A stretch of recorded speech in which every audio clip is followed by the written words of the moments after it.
आपन पतो हमारा चाई लागे मारा चाई लागे और दूसरा के बेकत मिठाई लागे।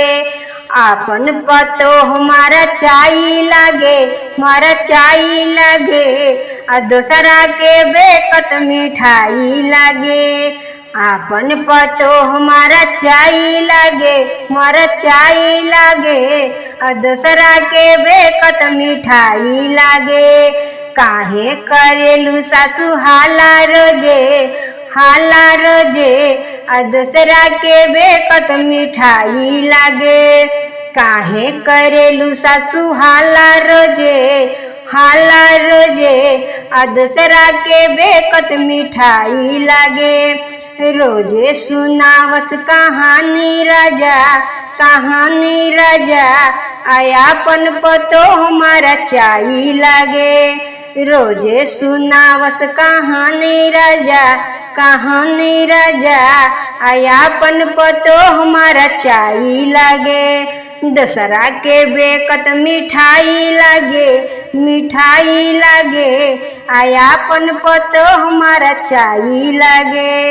रोजे मारेली बहू घारा राजा तबो करेली सासू हाला राजा। रोजे मारेली बहू घारा राजा तबो करेली सासू हाला राजा। दूसरा के बेकत मिठाई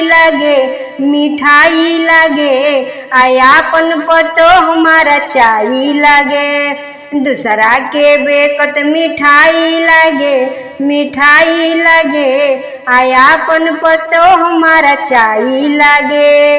कबो ना कहस बाबू हाउ सोना हाउ आ बोलेली बोली जहरा नियन। कबो ना कहस बाबू हाउ आ सोना हाउ आ बोलेली बोली जहरा नियन। आपन पतो हमारा चाई लागे और दूसरा के बेकत मिठाई लागे। आपन पतो हमारा चाई लागे और दूसरा के बेकत मिठाई लागे।